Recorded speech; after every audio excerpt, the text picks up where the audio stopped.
안녕하세요. 여러분들의 데이업 금융 멘토 정인호 인사드리겠습니다. 오늘 시간도 핵심만 쏙쏙 뽑아서 종목에 대한 내용 쉽게 전달 드리도록 하겠습니다. 오늘 같이 살펴볼 기업은 카카오페이인데요. 여러분들 카카오부터 해서 카카오페이, 카카오뱅크 다 많이 관심 있으실 거라고 생각합니다. 이에 대해서 제가 지속적으로 추적해서 핵심 정보만 쏙쏙 뽑아서 안내 드릴 테니까 데이업 안에서 편안하게 영상 보시면서 투자해 가시면 되겠습니다.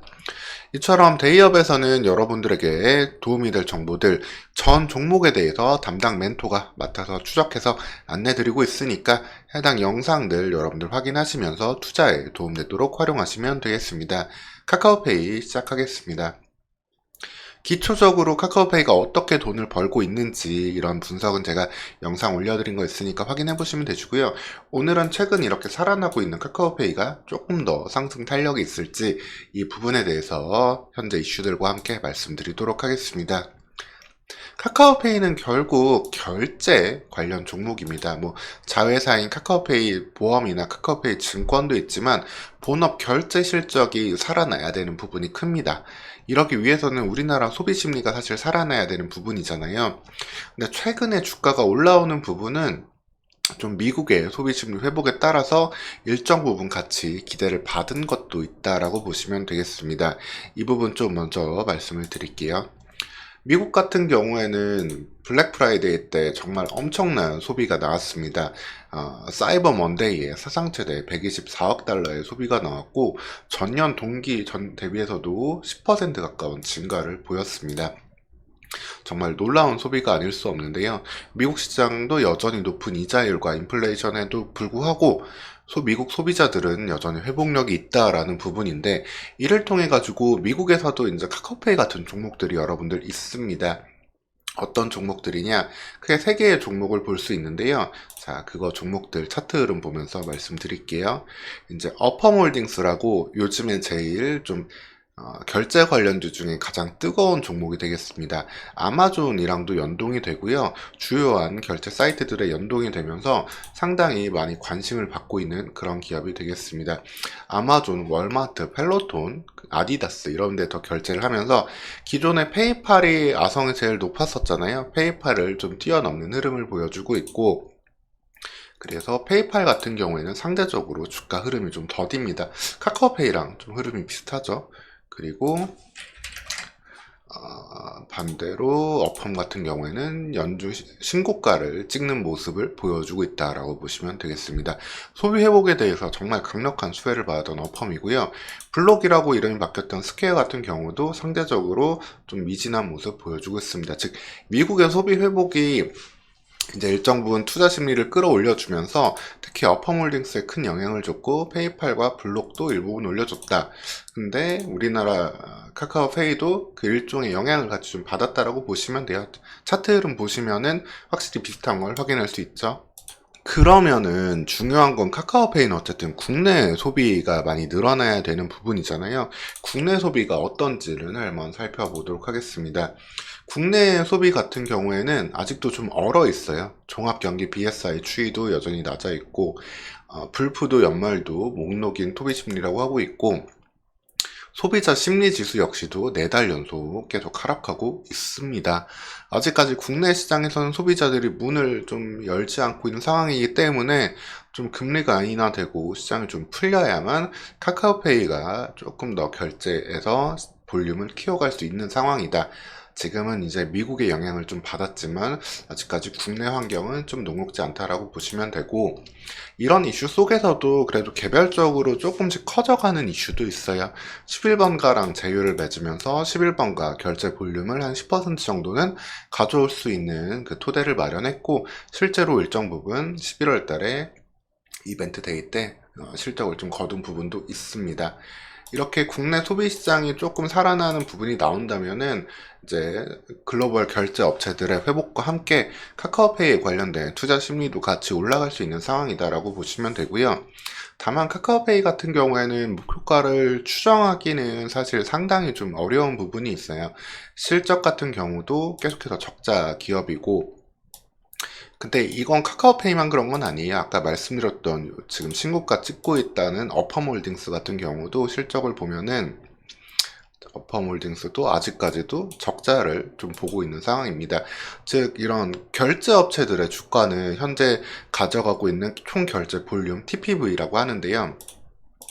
이 TPV, 이 토탈 페이먼트 볼륨, 이 볼륨을 통해 가지고 성장성을 좀 바라보고 여기에 대해서 좀 밸류를 부과한다라고 보시면 되겠습니다.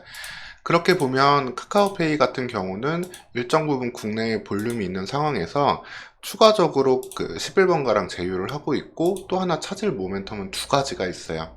하나는 그 크로스페이 결제라고 하거든요. 이제 예를 들어 중국의 알리페이 쓰고 계신 분들이 국내에서 와가지고 알리페이를 카카오페이랑 연동해서 바로 이렇게 결제할 수 있게끔, 이걸 에어페이라고 하는데, 이 부분이 좀 알리페이, 네, 이 부분이 되어 있는데, 이 부분이 이제 좀 기대가 되는 부분이다라고 보시면 되겠습니다.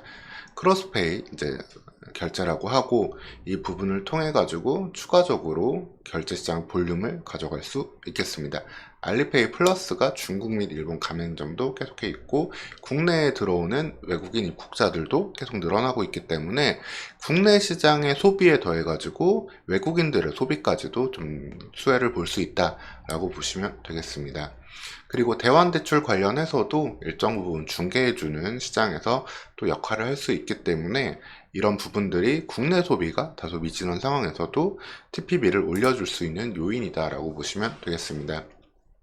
그렇기 때문에 실적이 계속해서 아직 회복되지는 않다 하더라도 현재 이 주가단 레벨을 유지해 준다면은 그래도 내년에는 다시 한번 55,000원까지, 그리고 한 6만원 선까지도 심리에 따라서는 지금 열려있는 구간이다 라고 보시면 되겠습니다. 그래서 증권사들도 이 부분을 추정하는 데 있어 가지고는 서로 간에 조금 방식도 다 다르고, 그래서 의견도 많이 갈리고 있어요. 지금 커버하고 있는 곳이 네 곳인데 컨센서스를 이렇게 낼 수도 없을 정도로 좀 제각각인 모습이거든요. 한국투자 같은 경우에는 아예 목표가를 두지 않고 있고, 신한은 64,000원, 삼성이 5만원, DB가 53,500원, 그리고 신규로 커버한 DS 같은 경우가 여기도 56,000원으로 목표가를 두고 있습니다. 기본적으로 한 5만원 중반대 목표가를 보고 있는 상황인데, 이 부분은 이제 실적으로서의 상승보다는 아까 말씀드렸던 결제주들 전반의 밸류 상승에 따라 가지고 일부분 좀 회복되는 부분 볼 수 있겠습니다. 그리고 계속 카카오 그룹의 악재로 나왔던 게 일종의 정치적인 리스크가 있는 거잖아요. 근데 오히려 그 정치 리스크를 내부를 좀 개혁하는데 동력으로 좀 쓰면서 한번 카카오 전체에 좀 쇄신을 기대해 볼 수 있는 상황이라고도 보시면 되겠습니다. 사실 카카오 같은 경우가 좀 상장을 하면서 좀 직원들이 좀 돈을 많이 벌고 초기 때만큼의 이런 영업 동력, 이런 일하는 동력, 이런 게 좀 안 나왔다는 부분들이 좀 많아요. 이 부분은 뭐 정량적인 평가가 아니고 정성적인 평가이기 때문에 이 부분은 뭐라고 꼭 꼬집어서 말씀드릴 수는 어렵지만, 어쨌든 상장하면서 상당한 차익들을 봤기 때문에 이후에 이런 쇄신이 한번 필요했던 상황이었다. 근데 사법 리스크가 실질적으로 대법원 판결까지 3년에서 5년은 걸리기 때문에 이게 영향을 미치는 시기는 뒤인데, 이거를 개혁하는 동력으로 쓴다면은 한번 회사의 체질 개선을 기대해 볼 수 있다라고 보시면 되겠습니다. 그래서 아마 주식 지금 들고 계신 분들은 조금 마음이 아직은 또 답답하시긴 하겠지만, 내년에는 어느 정도 또 안정되는 모습을 기대해 볼 수 있지 않을까 볼 수 있겠습니다. 물론 근데 제일 중요한 거는 결국에는 국내에서도 소비 심리가 회복이 돼야 돼요. 이 소비가 회복이 돼야만, 그래야만 카카오페이가 강하게 올라갈 수 있고, 이 소비 심리가 계속해서 미진하다면은 좀 일종의 트레이딩 바이, 좀 중간에 한번 많이 양봉이 나오는 날 비중을 좀 정리하는 것도 필요한 그런 접근이 되겠다라고 보시면 되겠습니다. 오늘 시간 이렇게 카카오페이에 대해서 좀 안내를 드렸고요. 추가적으로 카카오페이 나오는 이슈들도 제가 체크해서 안내 드리도록 하겠습니다. 오늘 시간도 영상 시청해 주셔서 감사합니다.